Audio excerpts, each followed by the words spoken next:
നമസ്കാരം. Goodness evening ന്യൂസിലേക്ക് സ്വാഗതം. പ്രധാന വാർത്തകൾ. സംസ്ഥാനത്ത് മഴക്കെടുതിയിൽ വ്യാപക നാശനഷ്ടം. ജില്ലകളിൽ കൺട്രോൾ റൂമുകൾ തുറന്നു. ദുരിതാശ്വാസ ക്യാമ്പുകൾ സജ്ജമെന്ന് മന്ത്രി. കേരളത്തിന്റെ താൽപര്യത്തിനായി ഒപ്പം നിൽക്കും മുഖ്യമന്ത്രിയുടെ യോഗത്തിൽ UDF എംപിമാർ. ഇസ്രായേലിനോടുള്ള പ്രതികാരം. ചെങ്കടലിലും മെഡിറ്ററേനിയൻ കടലിലും കപ്പലുകൾക്ക് നേരെ മിസൈൽ തൊടുത്ത് ഹൂതികൾ. ആലപ്പുഴയിൽ പക്ഷി വളർത്തലിന് നിരോധനം. സർക്കാർ തീരുമാനത്തിനെതിരെ കോഴി താറാവ് കർഷകർ രംഗത്ത്. ജീവൻ സംരക്ഷണ സന്ദേശയാത്രയ്ക്ക് ഇടുക്കി രൂപതയിൽ ഉജ്ജ്വല സ്വീകരണം. വാർത്തകൾ വിശദമായി. സംസ്ഥാനത്ത് മഴക്കെടുതിയിൽ വ്യാപക നാശനഷ്ടം. നാളെ വൈകിട്ട് വരെ അതിതീവ്ര മഴ മുന്നറിയിപ്പുണ്ടെന്നും എല്ലാ താലൂക്ക് ഓഫീസുകളിലും കൺട്രോൾ റൂം ദുരിതാശ്വാസ കേന്ദ്രങ്ങളും തുറക്കാൻ നിർദ്ദേശം നൽകിയിട്ടുണ്ടെന്നും മന്ത്രി കെ രാജൻ പറഞ്ഞു. ജില്ലകളിൽ കൺട്രോൾ റൂമുകൾ തുറന്നിട്ടുണ്ട്. 24 മണിക്കൂറും പ്രവർത്തിക്കുന്ന കൺട്രോൾ റൂമുകളാണ് തുറന്നത്. NDRF സംഘങ്ങളും സജ്ജമാണ്. മലയോര മേഖലകളിലേക്കുള്ള യാത്രാ നിരോധനം ആവശ്യമുണ്ടെങ്കിൽ നടപ്പാക്കാൻ കളക്ടർമാർക്ക് നിർദ്ദേശം നൽകിയിട്ടുണ്ട്.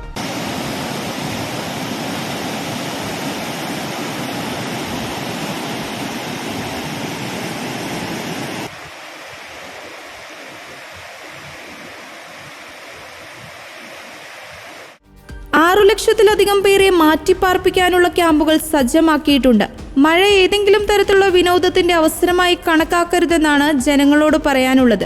ആത്മവിശ്വാസത്തിലാണെങ്കിലും ജലാശയത്തിൽ ഇറങ്ങരുതെന്നും മലയോര മേഖലയിൽ യാത്ര ചെയ്യുമ്പോൾ ജാഗ്രത പാലിക്കണമെന്നും മന്ത്രി കെ രാജൻ പറഞ്ഞു. ഇതിനിടെ സംസ്ഥാനത്ത് കനത്ത മഴയിൽ വ്യാപക നാശനഷ്ടം തുടരുകയാണ്. മലപ്പുറത്ത് ഓടിക്കൊണ്ടിരുന്ന സ്വകാര്യ ബസ്സിന് മുകളിലേക്ക് മരം വീണ് ബസ് കണ്ടക്ടർക്ക് പരിക്കേറ്റു. മലപ്പുറം എടവണ്ണപ്പാറ പണിക്കരപ്പുരയിലാണ് അപകടമുണ്ടായത്. മലപ്പുറം താമരക്കുഴിയിൽ ഗുഡ്സ് ഓട്ടോയ്ക്ക് മുകളിൽ മരം വീണ് ഡ്രൈവർക്ക് പരിക്കേറ്റു. മലപ്പുറം കുന്നുമ്മൽ സ്വദേശി അബ്ദുൾ ഹമീദിനാണ് പരിക്കേറ്റത്. തൊട്ടടുത്ത കെട്ടിടത്തിൽ നിന്നും സാധനങ്ങൾ കയറ്റി വന്ന വാഹനത്തിന് മുകളിലാണ് മരം ഒടിഞ്ഞു വീണത്. നിരവധി ഇലക്ട്രിക് പോസ്റ്റുകളും അപകടത്തിൽ ഒടിഞ്ഞു വീണു.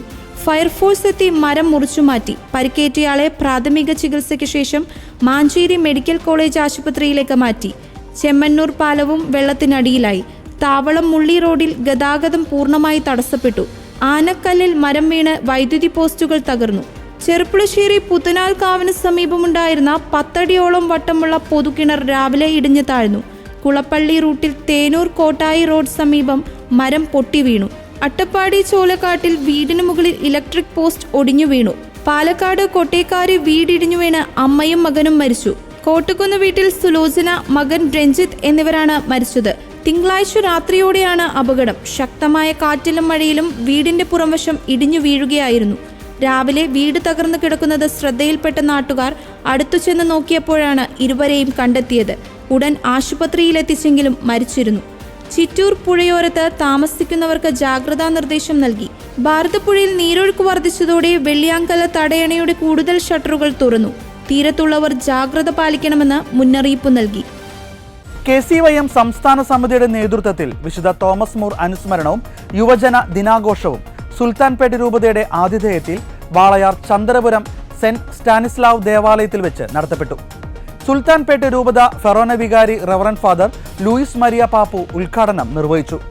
KCYM സംസ്ഥാന സമിതിയുടെ വെയ്ക്കത്തോൺ ഇനി ഞങ്ങളുടെ വീട്ടിലും ഒരു സർക്കാർ ഉദ്യോഗസ്ഥൻ എന്ന പദ്ധതിക്ക് സുൽത്താൻപേട്ട രൂപതയിൽ തുടക്കം കുറിച്ചു.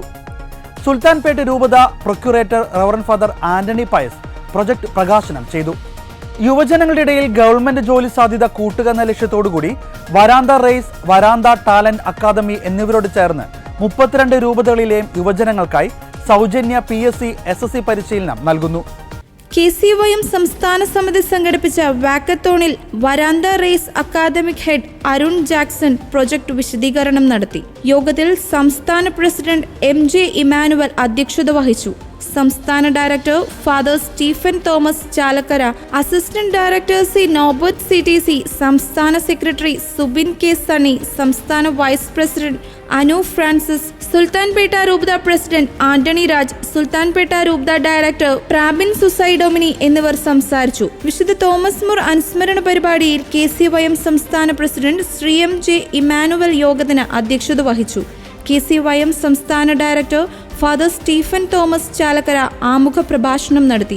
വിശുദ്ധ തോമസ് മൂർ ഛായാചിത്രത്തിൽ സംസ്ഥാന രൂപത ഭാരവാഹികൾ പുഷ്പാർച്ചന നടത്തി. ചന്ദ്രപുരം സെയിന്റ് സ്റ്റാൻസ്ലസ് ഇടവക വികാരി ഫാദർ അമൽ ചാൾസ്, സുൽത്താൻപേട്ട രൂപത procurator father Antony Pius, KCYM സംസ്ഥാന assistant director C Norbert CTC, KCYM Sultanpet രൂപത president Shri Antony Raj, director father Prabin സുസൈഡമി, STB അമ്പാട്ടുപാളയം സെയിന്റ് ആന്റണീസ് ഇടവക വികാരി reverend father Lazar Arulappan, Sultanpet രൂപത bishop secretary reverend father Vijeesh P. Dennis, KLCA KLCWA director father Jose മെജോസ് CP, സംസ്ഥാന vice president കുമാരി Anu Francis, KCYM സംസ്ഥാന secretary Subin K. Sunny, സംസ്ഥാന സിൻഡിക്കേറ്റ് അംഗം ശ്രീ ഫ്രാൻസിസ് S. എന്നിവർ സംസാരിച്ചു.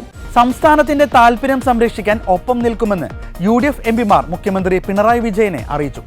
സംസ്ഥാന വിഹിതം കൃത്യമായി ലഭ്യമാക്കണമെന്നാവശ്യപ്പെട്ട് സംയുക്ത നിവേദനം നൽകാനും മുഖ്യമന്ത്രി വിളിച്ചു ചേർത്ത MPമാരുടെ യോഗം തീരുമാനിച്ചു. കേന്ദ്ര പദ്ധതികളുടെ സമയബന്ധിതമായ പൂർത്തീകരണത്തിനും ഫണ്ട് വിനിയോഗത്തിനും നടപടികൾ സ്വീകരിക്കുമെന്ന് മുഖ്യമന്ത്രി MPമാരെ അറിയിച്ചു. നീണ്ട ഇടവേളയ്ക്ക് ശേഷമാണ് മുഖ്യമന്ത്രി MPമാരുടെ യോഗം നേരിട്ട് വിളിച്ചു ചേർത്തത്. സംസ്ഥാന വിഹിതം ലഭിക്കാൻ കേന്ദ്ര സർക്കാരിന് സംയുക്ത പരാതി നൽകാൻ യോഗം തീരുമാനിച്ചതിന് പിന്നാലെ സംസ്ഥാന താൽപര്യങ്ങൾ സംരക്ഷിക്കപ്പെടാൻ ഒപ്പമുണ്ടാകുമെന്ന് UDF MPമാർ മുഖ്യമന്ത്രിക്ക് ഉറപ്പ് നൽകി. രാഷ്ട്രീയത്തിന് അതീതമായ വികസനത്തിന് ഒന്നിച്ചു നിൽക്കണമെന്ന് നിലപാടാണ് UDF MPമാർ യോഗത്തിൽ സ്വീകരിച്ചത്. കേന്ദ്ര പദ്ധതികൾ സമയബന്ധിതമായി പൂർത്തിയാക്കാൻ ആവശ്യമായ നടപടികൾ സ്വീകരിക്കുമെന്ന് MPമാർക്ക് മുഖ്യമന്ത്രി ഉറപ്പ് നൽകി. സംസ്ഥാനത്തിന് വികസന പ്രവർത്തനങ്ങൾ കാര്യക്ഷമമാക്കാൻ MPമാരുടെ സഹകരണം മുഖ്യമന്ത്രി അഭ്യർത്ഥിച്ചു.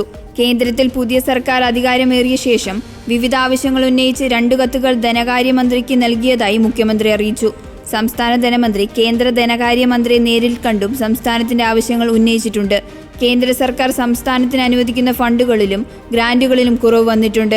ഈ സാഹചര്യത്തിൽ 24,000 കോടി രൂപയുടെ സ്പെഷ്യൽ പാക്കേജ് അനുവദിക്കണമെന്നാണ് പ്രധാന ആവശ്യം. ബ്രാൻഡിങ്ങിന്റെ പേരിൽ സംസ്ഥാനത്തിന് ലഭിക്കേണ്ട പല പദ്ധതികൾക്കുമുള്ള ധനസഹായം അനുവദിക്കുന്നതും ധനകാര്യമന്ത്രിയോട് സൂചിപ്പിച്ചിട്ടുണ്ട്. വിഴിഞ്ഞം അന്താരാഷ്ട്ര തുറമുഖ പദ്ധതിയായി 5,000 കോടി രൂപയുടെ പാക്കേജും ആവശ്യപ്പെട്ടതായി മുഖ്യമന്ത്രി യോഗത്തിൽ പറഞ്ഞു.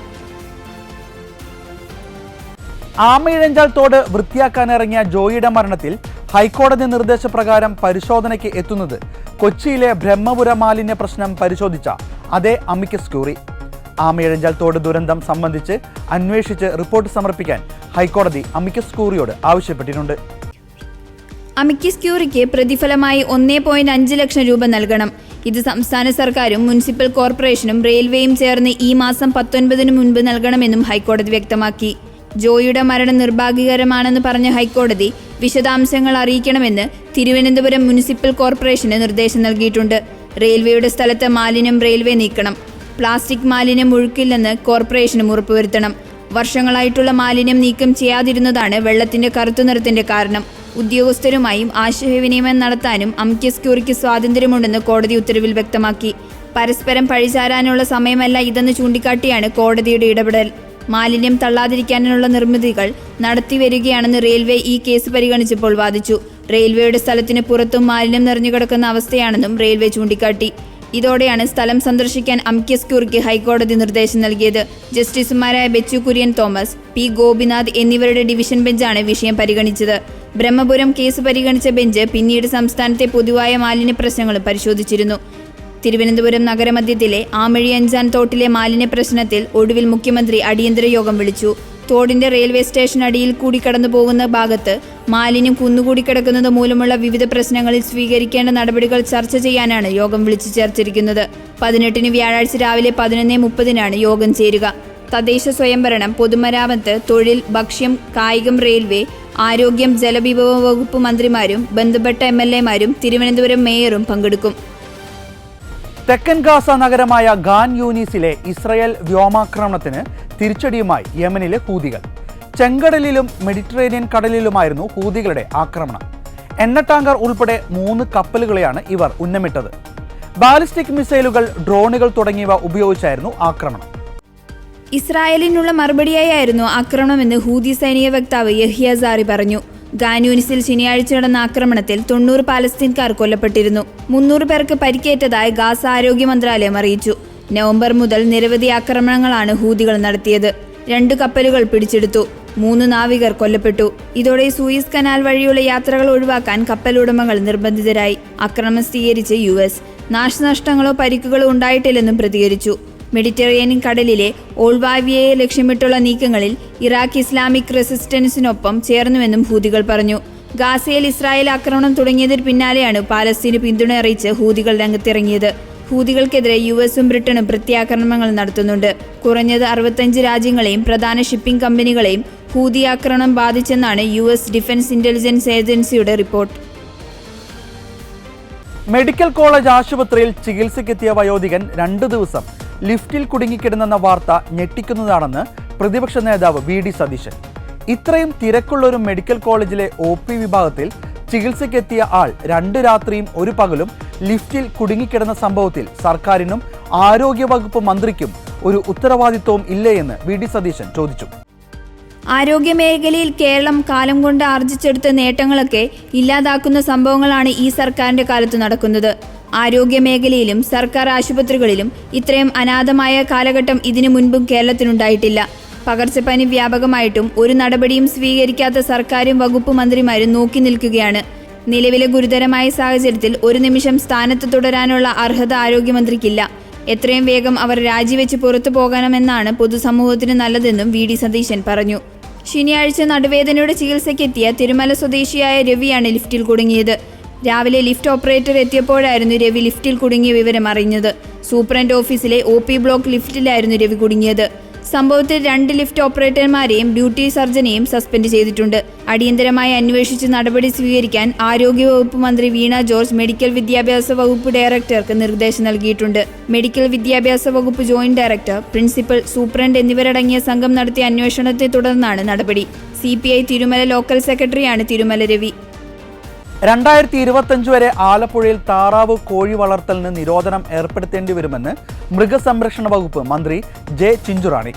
പക്ഷിപ്പനി വ്യാപകമായി പടർന്നു പിടിക്കുന്ന സാഹചര്യത്തിലാണ് ഇത്തരമൊരു ആലോചനയെന്ന് മന്ത്രി ജെ ചിഞ്ചുറാണി വ്യക്തമാക്കി. വൈറസിന്റെ ശക്തി കുറയുന്നതുവരെ നിയന്ത്രണങ്ങൾ വേണ്ടിവരും. ഇത് സംബന്ധിച്ച് കർഷകരുമായി ചർച്ച നടത്തിയെന്നും 32 സ്പോട്ടുകൾ വളരെ നിർണായകമാണെന്നും ജെ ചിഞ്ചുറാണി കൂട്ടിച്ചേർത്തു. ആലപ്പുഴയിൽ കോഴി താറാവ് വിപണനത്തിന് 8 മാസത്തേക്ക് കൂടി നിരോധനം ഏർപ്പെടുത്തുന്നത് അംഗീകരിക്കാനാവില്ലെന്ന് കോഴി താറാവ് കർഷകർ. കള്ളിങ് നടത്തിയതിന്റെ നഷ്ടപരിഹാരം ഇതുവരെ ലഭിച്ചിട്ടില്ല. കടക്കണിയിലാണെന്നും മന്ത്രി കർഷകരുമായി ചർച്ച നടത്താൻ തയ്യാറാകണമെന്നും കർഷകർ ആവശ്യപ്പെട്ടു. പക്ഷിപ്പനി വ്യാപകമായി പടർന്നു പിടിക്കുന്ന സാഹചര്യത്തിലാണ് ഇത്തരമൊരു ആലോചനയെന്ന് ജെ ചിഞ്ചുറാണി ദില്ലിയിൽ പറഞ്ഞു. വൈറസിന്റെ ശക്തി കുറയുന്നതുവരെ നിയന്ത്രണങ്ങൾ വേണ്ടിവരും. 32 സ്പോട്ടുകൾ വളരെ നിർണായകമാണെന്നും ജെ ചിഞ്ചുറാണി കൂട്ടിച്ചേർത്തു. കേരളത്തിൽ വ്യാപകമായ നിലയിൽ പക്ഷിപ്പനി പടർന്നു പിടിക്കുന്ന സാഹചര്യമാണ്. ആലപ്പുഴ, കുട്ടനാട്, പത്തനംതിട്ട എന്നിവിടങ്ങളിലാണ് പക്ഷിപ്പനി സ്ഥിരീകരിച്ചത്. എല്ലാ വർഷവും ദേശാടന പക്ഷികൾ വരുമ്പോൾ രോഗബാധ ഉണ്ടാകുന്നു. മുമ്പുള്ളതുപോലെയുള്ള വൈറസ് അല്ല, ഇത്തവണ വേറെ വൈറസാണ് ഉണ്ടായത്. പറക്കുന്ന പക്ഷികളിലും വൈറസ് ബാധയുണ്ടായി. പക്ഷിപ്പനി സ്ഥിരീകരിക്കാൻ കേരളത്തിൽ പുതിയ ലാബ് പാലോട് സ്ഥാപിക്കുന്നതിനെക്കുറിച്ച് കേന്ദ്രത്തെ അറിയിച്ചുവെന്നും കേന്ദ്രം ആവശ്യം അംഗീകരിച്ചിട്ടുണ്ടെന്നും ജെ ചിഞ്ചുറാണി പറഞ്ഞു. പക്ഷിപ്പനിയിൽ ഫണ്ടിംഗ് കൃത്യമായി ലഭിക്കാത്ത സാഹചര്യമുണ്ട്. സംസ്ഥാനം ചെലവഴിച്ച തുക ഉടൻ നൽകണമെന്ന് കേന്ദ്രത്തോട് ആവശ്യപ്പെട്ടതായും മന്ത്രി അറിയിച്ചു. അമേരിക്കൻ പ്രസിഡന്റ് സ്ഥാനാർത്ഥിയായി ഡൊണാൾഡ് ട്രംപിനെ ഔദ്യോഗികമായി പ്രഖ്യാപിച്ച് റിപ്പബ്ലിക്കൻ പാർട്ടി. പാർട്ടിയുടെ ദേശീയ കൺവെൻഷനിലായിരുന്നു പ്രഖ്യാപനം. വെടിവയ്പിൽ നിന്ന് അത്ഭുതകരമായി രക്ഷപ്പെട്ട ട്രംപ് വെടിയേറ്റ വലതു ചെവിയിൽ ബാൻഡേജ് ധരിച്ചാണ് കൺവെൻഷനിൽ പങ്കെടുത്തത്. Florida governor Ron DeSantis, South Carolina മുൻ ഗവർണറും ഇന്ത്യൻ വംശജയുമായ നിക്കി ഹേലി തുടങ്ങിയ മുൻനിര നേതാക്കൾ പങ്കെടുക്കുന്ന കൺവെൻഷൻ വ്യാഴാഴ്ച അവസാനിക്കും. അതേസമയം അമേരിക്കൻ തെരഞ്ഞെടുപ്പിൽ റിപ്പബ്ലിക്കൻ പാർട്ടിയുടെ വൈസ് പ്രസിഡന്റ് സ്ഥാനാർത്ഥിയായി JD വാൻസിനെ പ്രഖ്യാപിച്ചു. സമഗ്ര കൂടിയാലോചനകൾക്ക് ശേഷമാണ് 39-കാരനായ വാൻസിനെ തെരഞ്ഞെടുത്തതെന്ന് ഡൊണാൾഡ് ട്രംപ് സമൂഹമാധ്യമം വഴി അറിയിച്ചു. രാഷ്ട്രീയ എതിരാളികൾക്കെതിരെ കടുത്ത പരാമർശങ്ങൾ നടത്തുന്ന വ്യക്തിയാണ് JD വാൻസ്. നിലവിൽ ഒഹായോ സംസ്ഥാനത്തെ പ്രതിനിധീകരിക്കുന്ന US സെനറ്ററാണ് വാൻസ്. JD വാൻസിന്റെ ഭാര്യ ഉഷ വാൻസ് ഇന്ത്യൻ വംശജയാണ്. നേരത്തെ ട്രംപിന്റെ കടുത്ത വിമർശകനായിരുന്നു വാൻസ്. അതേസമയം വിവിധ വിഷയങ്ങളിലെ നിലപാടുകളിൽ ഡൊണാൾഡ് ട്രംപിന്റെ തനിപ്പകർപ്പാണ് JD വാൻസ് എന്ന് US പ്രസിഡന്റ് ജോ ബൈഡൻ ആരോപിച്ചു. KCBC പ്രോ ലൈഫ് മിനിസ്ട്രിയുടെ ഭാഗമായി നടത്തുന്ന ജീവൻ സംരക്ഷണ സന്ദേശയാത്രയ്ക്ക് ഇടുക്കി രൂപതയിൽ ഉജ്ജ്വല സ്വീകരണം നൽകി. ഇരട്ടയാർ സെന്റ് തോമസ് ഫെറോന പള്ളിയിലാണ് സ്വീകരണ പരിപാടികൾ നടന്നത്. ഇടുക്കി രൂപത മുഖ്യ വികാരി ജനറൽ മോൺസിഞ്ഞർ ജോസ് കരിവേലിക്കൽ അധ്യക്ഷത വഹിച്ച യോഗം ഇടുക്കി രൂപത മെത്രാൻ മാർ ജോൺ നെല്ലിക്കുന്നേൽ ഉദ്ഘാടനം ചെയ്തു. ജീവൻ സംരക്ഷിക്കപ്പെടേണ്ടത് അനിവാര്യതയാണെന്നും ജീവനെ ഹനിക്കുന്ന ഏതു നീക്കത്തെയും ഒരുമിച്ച് നിന്ന് ചെറുത്തു തോൽപ്പിക്കണമെന്നും അദ്ദേഹം പറഞ്ഞു. ജീവന്റെ മൂല്യം പ്രഘോഷിച്ചുള്ള പ്രോ ലൈഫ് മിനിസ്ട്രിയുടെ പ്രവർത്തനങ്ങൾ ഏറെ ശ്രദ്ധേയമാണ്. ജീവൻ സംരക്ഷണത്തെക്കുറിച്ച് ഉദ്ബോധനങ്ങൾ നൽകിയിട്ടുള്ള ഈ യാത്ര ആളുകൾക്ക് ജീവൻ സംരക്ഷണത്തെക്കുറിച്ചുള്ള ബോധ്യങ്ങൾ പകരും. ഭക്തസംഘടനകളുടെ നേതൃത്വത്തിൽ ജീവന്റെ മൂല്യം പ്രചരിപ്പിക്കുകയും ജീവസംരക്ഷണ സംസ്കാരം രൂപപ്പെടുത്തുകയും ചെയ്യണം എന്നും അദ്ദേഹം ഉദ്ബോധിപ്പിച്ചു. KCBC പ്രോ-ലൈഫ് സമിതിയുടെ സംസ്ഥാന ജനറൽ സെക്രട്ടറി ജെയിംസ് ആഴ്ചങ്ങാടനാണ് ജാഥ ക്യാപ്റ്റൻ. പ്രോ-ലൈഫ് പ്രവർത്തനങ്ങൾക്ക് വലിയ സംഭാവനകൾ നൽകിയ നാടാണ് ഇടുക്കി. ഇടുക്കിയുടെ പ്രഥമ മെത്രാൻ മാർ മാത്യു ആനക്കുഴിക്കാട്ടിൽ വലിയ പ്രോ-ലൈഫ് പ്രവർത്തകനും പ്രചാരകനുമായിരുന്നുവെന്ന് അദ്ദേഹം അനുസ്മരിച്ചു. Spiritual coordinator sister Mary George, vice captain Martin Nunes, Antony പത്രോസ്, joint coordinator Joyce Mukkudam, George F Xavier എന്നിവരാണ് മറ്റു ടീം അംഗങ്ങൾ. ഓഗസ്റ്റ് 10 തൃശൂരിൽ ദേശീയ തലത്തിലുള്ള പ്രോ-ലൈഫ് മഹാറാലിയും സമ്മേളനവും നടക്കും. കുട്ടികളും മുതിർന്നവരുമടക്കം നൂറുകണക്കിന് ആളുകൾ സ്വീകരണ യോഗത്തിൽ പങ്കെടുത്തു. ഇടുക്കി രൂപത പ്രോ-ലൈഫ് മിനിസ്ട്രിയുടെ director father Joseph Kollapparambil, AKCC രൂപത president Shri George Koyickal, Shri Sijo Elanthoor, sister Sophia Rose CMSC, sister Nithya CMSC എന്നിവർ പരിപാടികൾക്ക് നേതൃത്വം നൽകി. ജീവൻ സന്ദേശം പകർന്നുകൊണ്ട് ശ്രീ ജോയ്സ് മുക്കുടം അവതരിപ്പിച്ച മാജിക് ഷോയും നടത്തപ്പെട്ടു. സപ്ലൈകോയ്ക്ക് മതിയായ തുക അനുവദിച്ചില്ലെന്ന അതൃപ്തി പരസ്യമാക്കി ഭക്ഷ്യമന്ത്രി GR അനിൽ. സപ്ലൈകോയ്ക്ക് നിലവിലെ സാഹചര്യത്തിൽ 500 കോടി രൂപയെങ്കിലും ആവശ്യമാണെന്ന് ഭക്ഷ്യമന്ത്രി GR അനിൽ പറഞ്ഞു. ഇപ്പോൾ അനുവദിച്ച 100 കോടി രൂപ തികയില്ലെന്നും കൂടുതൽ തുക അനുവദിക്കണമെന്ന ആവശ്യവുമായി ഉടൻ ധനമന്ത്രിയെ കാണുമെന്നും GR അനിൽ ദില്ലിയിൽ പറഞ്ഞു. ക്വാർട്ടർലിയായി ഉയർത്തുന്നതിന് നടപടി സ്വീകരിക്കാമെന്ന് സമ്മതിച്ചു. അങ്ങനെ വന്നാൽ നമുക്ക് ഓണം, ക്രിസ്മസ്, റംസാൻ ഇതുപോലുള്ള ഉത്സവ സമയത്ത് നിലവിൽ നൽകുന്നതിന് പുറമെ കുറച്ചുകൂടെ ക്വാണ്ടിറ്റി അരിയും നമുക്ക് വിതരണം ചെയ്യാനുള്ള സാഹചര്യം കിട്ടും. FCയിൽ നിന്ന് FCയുടെ സ്റ്റോക്കിൽ അധികമായി വരുന്ന അരിയാണെങ്കിലും ഗോതമ്പാണെങ്കിലും അവർക്ക് ലേലം ചെയ്ത് കൊടുക്കുന്ന ഒരു സാഹചര്യമുണ്ട്. അതാണ് OMS സ്കീം എന്ന് പറയുന്നത്. സപ്ലൈകോ ഉൾപ്പെടെയുള്ള സർക്കാർ ഏജൻസികൾക്ക് ഓപ്പൺ മാർക്കറ്റ് സെയിൽ സ്കീമിൽ പങ്കെടുക്കുന്നതിന് കേന്ദ്ര സർക്കാർ ഏർപ്പെടുത്തിയ വിലക്ക് പിൻവലിക്കാമെന്ന് സമ്മതിക്കുകയുണ്ടായി. സംഭരിച്ച നെല്ലിന് വിലയായി നൽകേണ്ട ആകെ തുക 1584 കോടി രൂപയാണ്. നടപ്പ് സംഭരണ വർഷം നാളിതുവരെ 1194 കോടി രൂപ കർഷകർക്ക് നൽകിയിട്ടുണ്ട്. ബാക്കി നൽകാനുള്ള തുക 390 കോടി രൂപയാണ്. ഇത് നൽകി വരികയാണ്. ഓണവിപണിയിൽ സപ്ലൈകോ ഫലപ്രദമായി ഇടപെടണമെന്നും മന്ത്രി വ്യക്തമാക്കി. കേരളത്തിലെ പൊതുവിതരണ മേഖലയെ സംബന്ധിച്ച പ്രശ്നങ്ങൾ കേന്ദ്രത്തിനു മുൻപിൽ അവതരിപ്പിച്ചു. അനുകൂല സമീപനമാണ് കേന്ദ്രത്തിൽ നിന്നും ഉണ്ടായത്. സപ്ലൈകോ ഉൾപ്പെടെയുള്ള സർക്കാർ ഏജൻസികൾക്ക് ഓപ്പൺ മാർക്കറ്റ് സെയിൽ ലേലത്തിൽ പങ്കെടുക്കാം. കേന്ദ്രം ഏർപ്പെടുത്തിയ നിരോധനം മാറ്റാമെന്ന് സമ്മതിച്ചു. കഴിഞ്ഞ 6 മാസത്തിനിടയിൽ ശരാശരി 82% ആളുകൾ റേഷൻ കടയിൽ നിന്നും സാധനം വാങ്ങി. റേഷൻ കടകളിൽ പോയാൽ അരി കിട്ടില്ല എന്ന വാദം തെറ്റാണ്. ഒരാൾക്ക് പോലും അരി കിട്ടാതെ തിരിച്ചു പോകേണ്ടി വരാറില്ല. ലോറി തൊഴിലാളികൾ സമരം ചെയ്തപ്പോൾ വാർത്ത വന്നത് അരി മുടങ്ങി എന്നാണ്. എന്നാൽ ആ മാസം 1.5% കൂടുതൽ വിതരണം നടന്നു. സപ്ലൈകോയ്ക്ക് സംസ്ഥാന സർക്കാർ അനുവദിച്ച തുക പരിമിതമാണ്. ധനകാര്യമന്ത്രിയുമായി ഇക്കാര്യം സംസാരിക്കും. കുറഞ്ഞത് 500 കോടിയെങ്കിലും വേണം. സപ്ലൈകോ വിൽപ്പന ഇപ്പോൾ വർദ്ധിക്കുന്നുണ്ട്. വിതരണക്കാർ പല പ്രശ്നങ്ങളും അനുഭവിക്കുന്നുണ്ട്. സപ്ലൈകോയ്ക്ക് സാധനം നൽകിയാൽ വില കിട്ടില്ല എന്നൊരു തെറ്റിദ്ധാരണയുണ്ട്. ഓണ മാർക്കറ്റിൽ സപ്ലൈകോ ഫലപ്രദമായി ഇടപെടും. നെൽകർഷകർക്കുള്ള കുടിശ്ശിക തുക നൽകി വരികയാണ്. കഴിഞ്ഞ വർഷത്തെ 1ാം വിള നെല്ലിന്റെ പണം മുഴുവനായി കൊടുത്തു. ആർക്കും ബാക്കിയില്ലെന്നും മന്ത്രി GR അനിൽ പറഞ്ഞു. ഇതോടെ ഗുഡ്നസ് ഈവനിംഗ് ന്യൂസ് ഇവിടെ പൂർണ്ണമാകുകയാണ്. കൂടുതൽ വാർത്താ അപ്ഡേറ്റുകൾക്കായി ഗുഡ്നസ് ന്യൂസ് ചാനൽ സന്ദർശിക്കുക. നന്ദി.